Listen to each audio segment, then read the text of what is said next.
আজকে আমাদের এই ছোট্ট ট্রিপ আমরা বিভূতিভূষণ অভয়ারণ্য, যেটার নাম পারমাদন ফরেস্ট, এখানে বেড়াতে আসার পরেই এখান থেকে নৌকো বিহার করে আমরা যাব নীলকুঠি। এবং বিভূতিভূষণ অভয়ারণ্যের যেটা পারমাদন ফরেস্ট, এখানকার সব থেকে একটা ইম্পর্টেন্ট জিনিস যেটা আমার ভালো লেগেছে, সেটা হচ্ছে প্রকৃতির যে আহ ন্যাচারাল, মানে প্রকৃতির যে সাধারণভাবে বেড়ে ওঠা, যেখানে মানুষের কোনো হস্তক্ষেপ নেই, যেখানে মানুষের কোনো আহ বিঘ্নতা প্রকৃতিকে কিছু করতে পারেনি, সেই জায়গায় থেকে প্রকৃতির সঙ্গে মিশে যাওয়া, এই ব্যাপারটার মধ্য দিয়ে একটা সুন্দর আহ বিষয় এখানে দেখা যায়।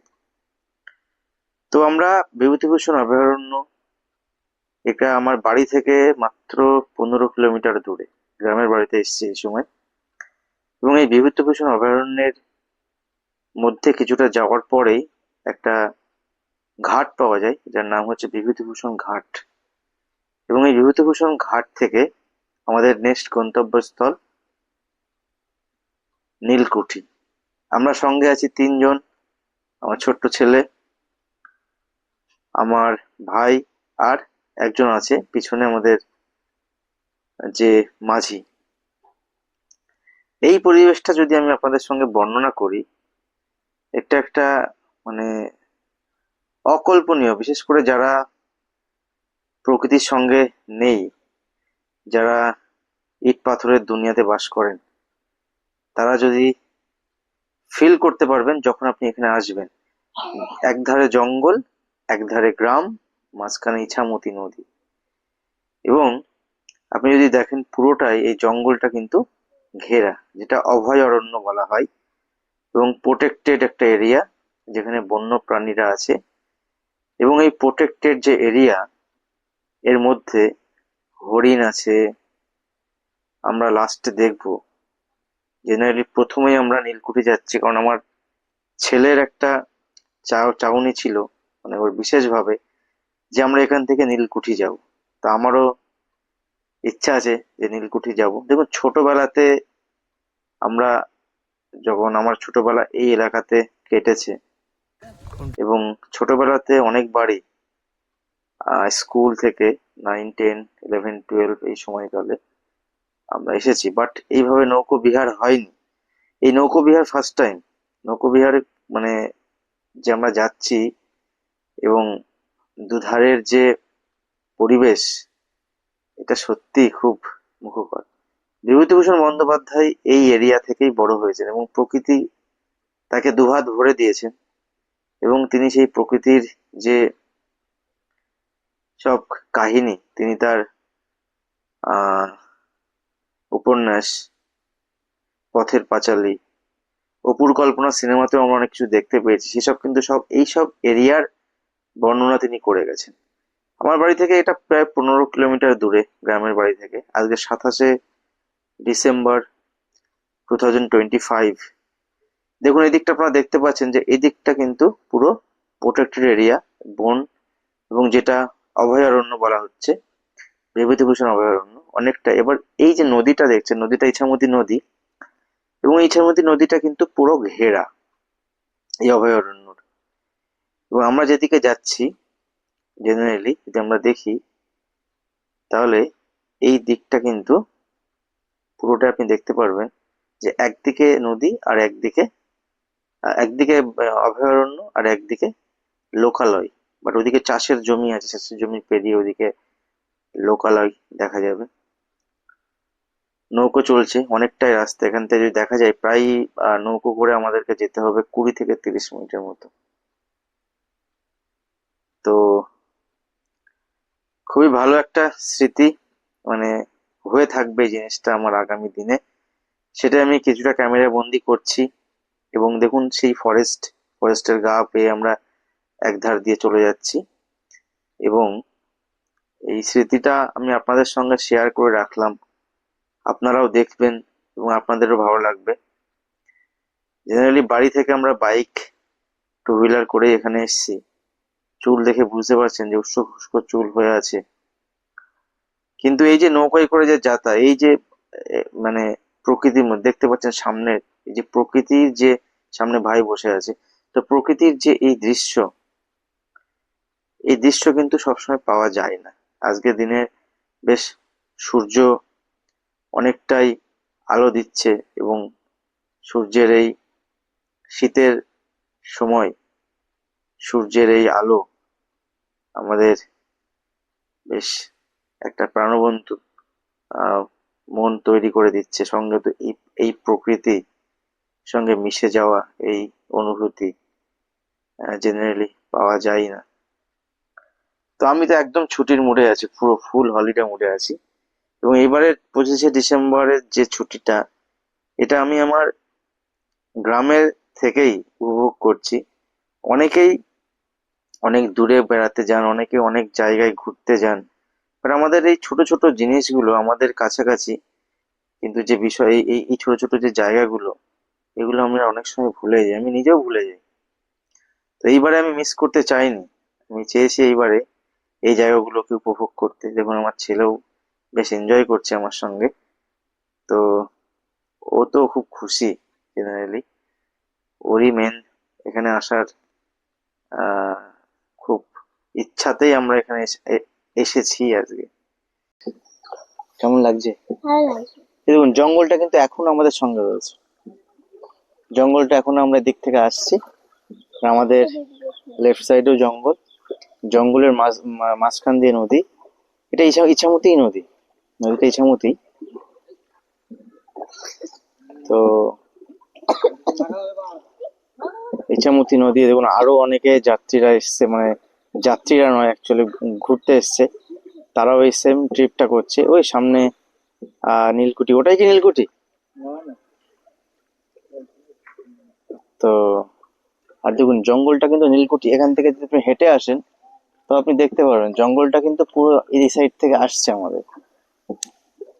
তো চেষ্টা করছি আমি আপনাদের সঙ্গে পুরোটা নদীর নিচে দেখুন শ্যাওলাগুলো পুরো উঠে এসছে, শ্যাওলাগুলো দেখা যাচ্ছে।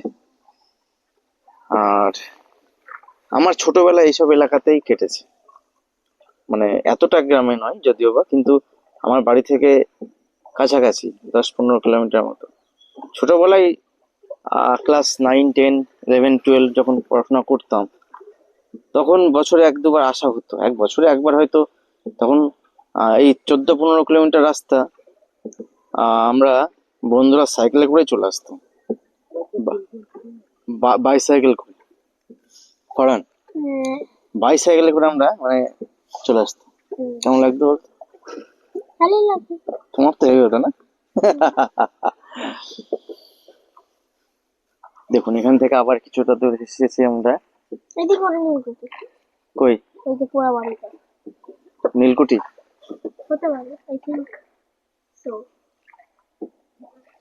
বেশ রোদ্দুর আছে আজকের দিনটা, কাছে সূর্য দেখা যাচ্ছে, বেশ ভালোই।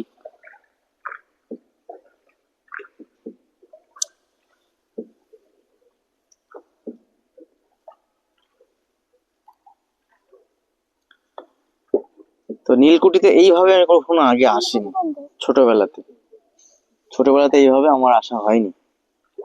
তখন আসতাম নিজেরা ছোটবেলায় বন্ধুরা, ঘুরে ঘুরে ঘুরে ঘুরে জঙ্গলের চারিদিকে ঘুরেছি। জঙ্গলের চারিদিকে ঘুরলে আপনি এটা চলে আসতে পারবেন, কিন্তু সেটা পায়ে হাঁটা ছাড়া অন্য কোনো বিকল্প নেই। আর এই যে নদীতে যে ভ্রমণ, এই নদীর ভ্রমণটা কিন্তু আলাদাই একটা, আপনার এই ঘোরাতে একটা আলাদাই মানে সুন্দরতা এনে দেবে আপনার, এবং যেটা মনে রাখার মতো একটা বিষয় থাকবে। ঠিক আছে, এখানে দেখুন কত সুন্দর গাছ, যেটা মনে হচ্ছে যেন নদীর একদম নদীর উপরে ঝুঁকে পড়েছে গাছটা, এটাও রোদও লাগছে প্রচন্ড। এবং এটা জঙ্গলের শেষ প্রান্ত, এদিকে নদীর জঙ্গলের শেষ, পুরো জঙ্গলটাকে আমরা রোটেট করছি, আর কিছুই না।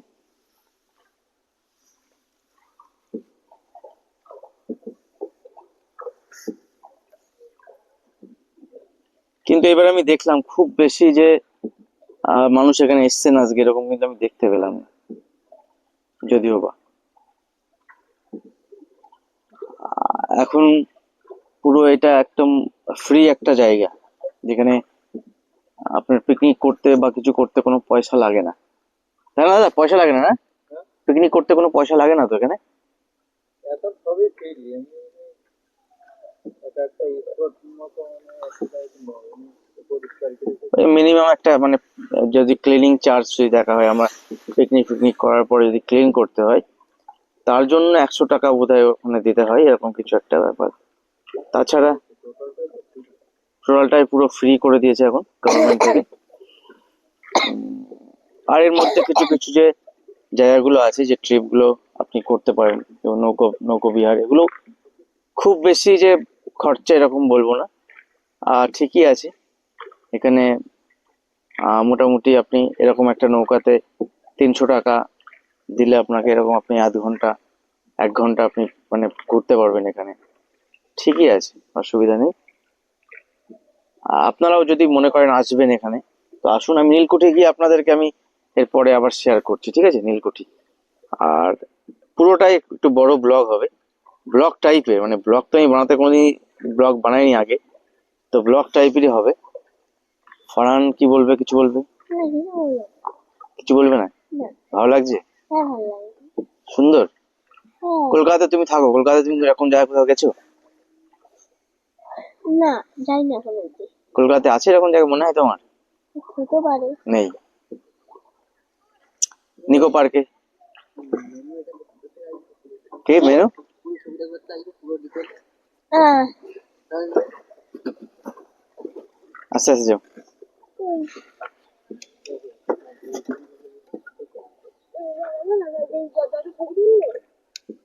কি আছে? এই হচ্ছে নীলকুঠি।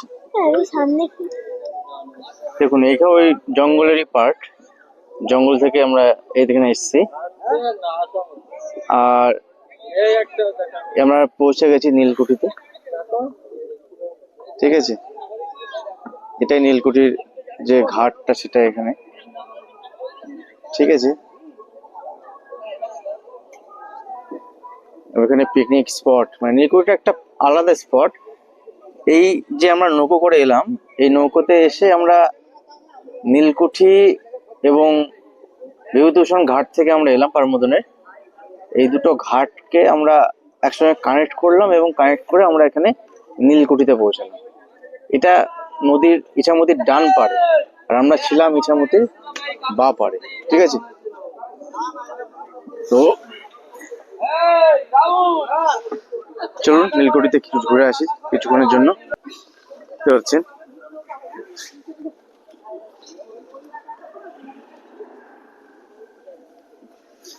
প্রথমবারই ব্লগ করছি অ্যাকচুয়ালি।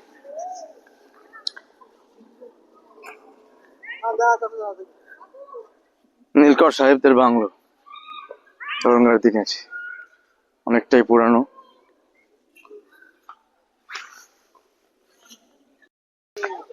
এটা অ্যাকচুয়ালি সেই সময়কার মঙ্গলগঞ্জ নীলকুঠি ছিল। এই মঙ্গলগঞ্জ নীলকুঠিতে এখন তো প্রবেশ নিষেধ, কারণ দেখতে পাচ্ছেন আপনারা যে এখানে বাড়িটার প্রায় ভগ্নপ্রায় অবস্থা। নীলকর সাহেবরা এই নীলকুঠি থেকে তাদের যে নীল চাষ করতো আমাদের, সেই সময় তাদের যে অত্যাচার মানুষের উপরে, পুরোটাই এখান থেকে কন্ট্রোল করতো। এবং ইছামতির ধারের এই জায়গাটা প্রায় ভগ্নপ্রায় এলাকা এখন, এবং এখানে এখন একটা পোস্ট অফিস আছে, ইন্ডিয়ান পোস্ট অফিস।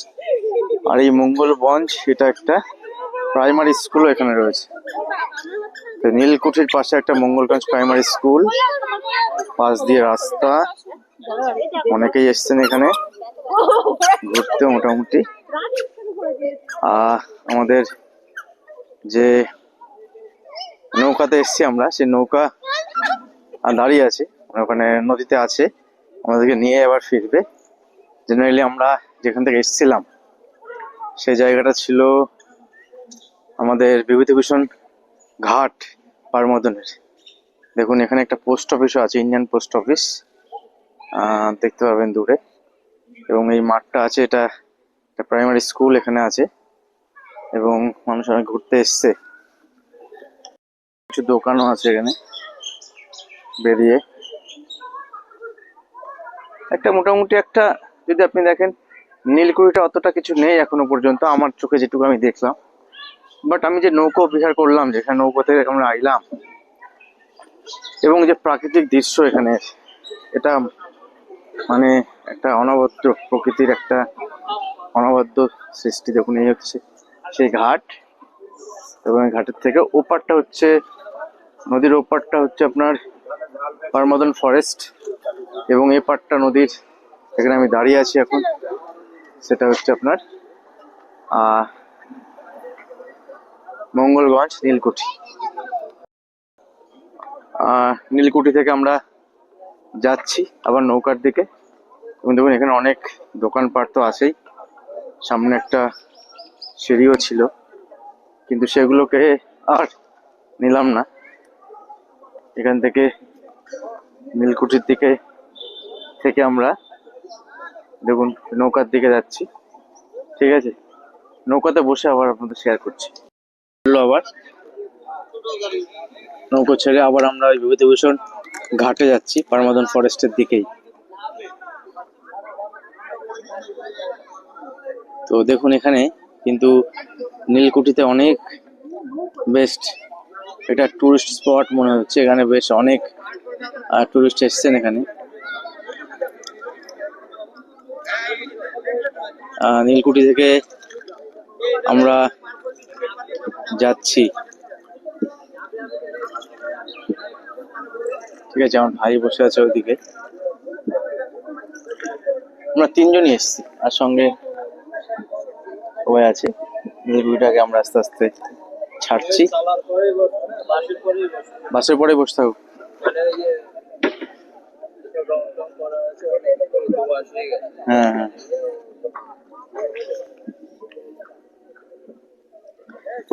এবার নৌকো একটু স্পিডে যাবে মনে হচ্ছে।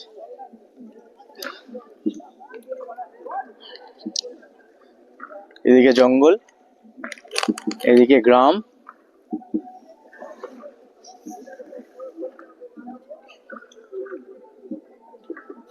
খুব স্পিডে নৌকা যাচ্ছে এবার।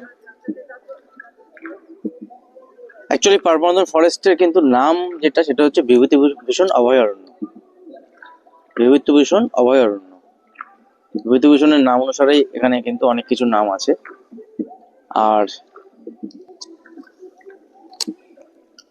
কি সুন্দর ভিউ, প্রকৃতি যেন একদম, সেই সময় বিভূতিভূষণকে কিন্তু প্রকৃতি এগুলোই দিয়েছিল, এবং অনেককে দিয়েছিল, কিন্তু বিভূতিভূষণ সেগুলো থেকে এত সুন্দর করে তার পথের পাঁচালীতে লিখে গেছেন, যেগুলো এখনো পড়লে মনে হয় যেন একটা প্রকৃতির ছোঁয়া, যেন প্রকৃতি যেন একদম কিভাবে, প্রকৃতির কোলে মানুষ কিভাবে বেড়ে ওঠে।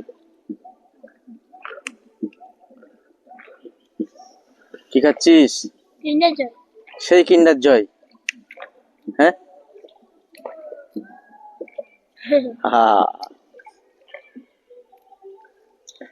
ঠান্ডা আছে, ঠান্ডা বাতাস বইছে। এই নীলকুঠিতে কি হতো আগে? নীলকুঠিতে ওই যে পুরোনো বাড়ি আছে আগে, ওই যে বাড়ি আছে পুরোনো নীল আছে, সেখানে তো তারা নীল নীল চাষ কি বলবি? নীল চাষ হতো। সেই পুরোনো স্মৃতি হিসেবে ওই যে ভাঙা ওই ঘর।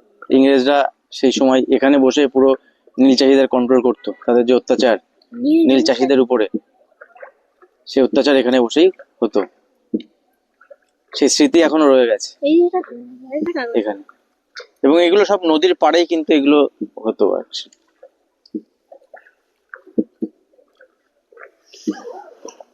যে রাস্তা আমরা এলাম, সেই রাস্তায় আমরা আবার যাচ্ছি আস্তে আস্তে আস্তে আস্তে।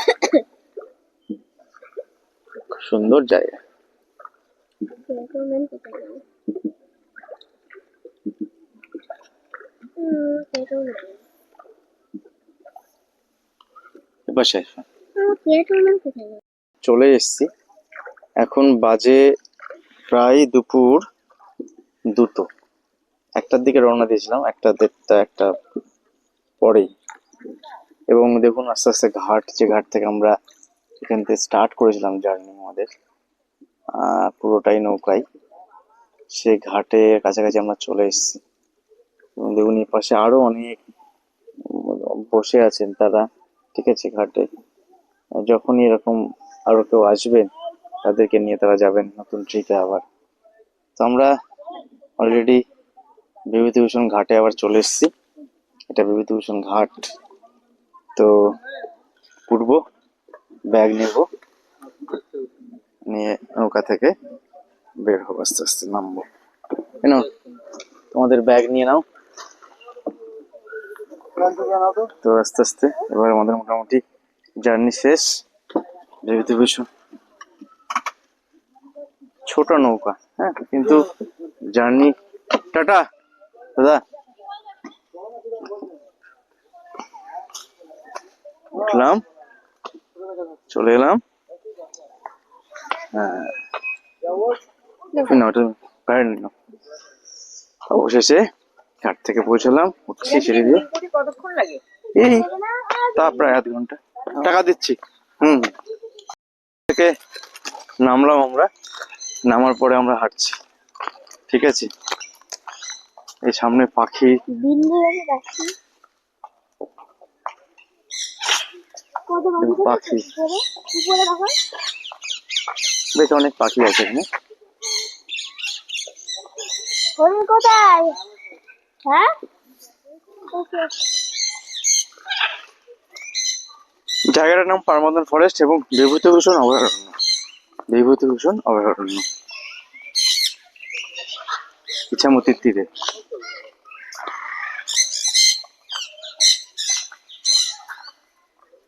এখানে হরিণ, দেখুন হরিণ, ময়ূর, মিনি চিড়িয়াখানা টাইপ অনেকটা।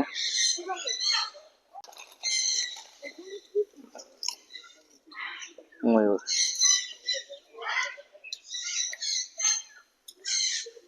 ময়ূর রাখ দেখা যাচ্ছে, হ্যাঁ দেখা গেছে ফার্ম হরিণ।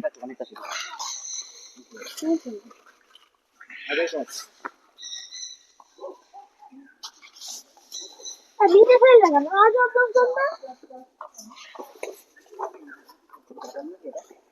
জাপান হচ্ছে যাই অত রাস্তা করে কাজ করে কত সুন্দর দেখা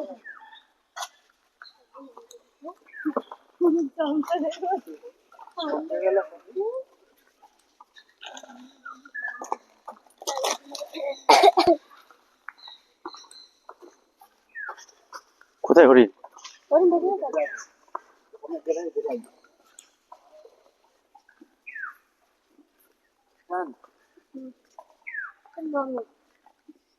বললাম না, নরম, দেখে নিবি।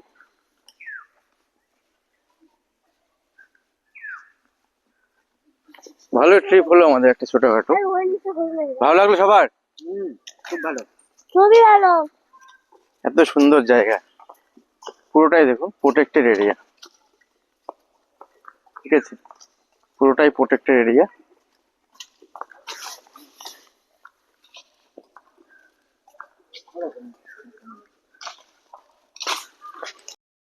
কত হরিণ আছে এখানে, মানে অনেক অনেক হরিণ এখানে। হরিণগুলো দাঁড়িয়েই আছে এক জায়গাতে, দেখতে পাচ্ছি নিশ্চয়ই। নড়ছে?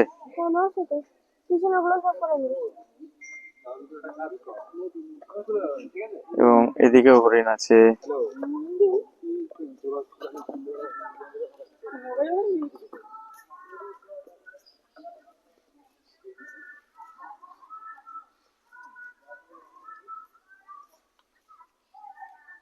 আমার ভাইটা সামনে ঘুরে আছে। হরিণ কি খাচ্ছ তুমি? Oreo biscuit. পশু পাখিকে বিরক্ত করা যাবে না।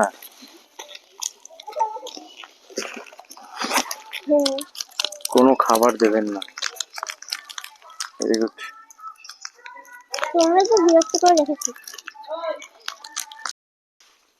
এবার আমরা বেরোবো এখান থেকে, ঠিক আছে। বেরিয়ে আমাদের নেক্সট গন্তব্যস্থলটা আলাদা আছে। খুব বেশি ঘুরলাম না, কারণ আমরা নৌকো বিহার করেই ওখানে ম্যাক্সিমাম জায়গা আমরা ঘুরে নিয়েছি, ঠিক আছে। পুরোটা আমরা নৌকোয় করে ঘুরেছি, সেই জন্য আর ঘোরার সেরকম কিছু ভিতরে নেই ওইভাবে, জঙ্গল, পুরোটাই জঙ্গল। লাস্ট যদি আমরা দেখি এখান থেকে, ফরহান কেমন লাগলো? সবাই টাটা দিয়ে দাও। Tata tata. আর একটা জিনিস দেখাবো লাস্টে একদম গেটের সামনে, আর ঢোকার মুখটা দেখাবো আপনাদের সঙ্গে, একটু পরে দেখাচ্ছি, ঠিক আছে? চল। গেছিলাম এখানে বিভূতিভূষণ অভয়ারণ্য, এটা দেখুন প্লেস লেখা আছে পারমাদন। তো এটা আমরা ছোটবেলা থেকে পারমাদন ফরেস্ট বলে জানতাম, এখন এর নাম বিভূতিভূষণ অভয়ারণ্য। এবং ঠিক আছে, আমরা এই পথেই গেছিলাম। ঠিক আছে, টিকিট ঘর ছিল, এখন টিকিট লাগে না, উইদাউট টিকিট এখন পুরো ভ্রমণ হয়। সামনে কিছু দোকানপাট আপনারা দেখতে পাবেন এখানে।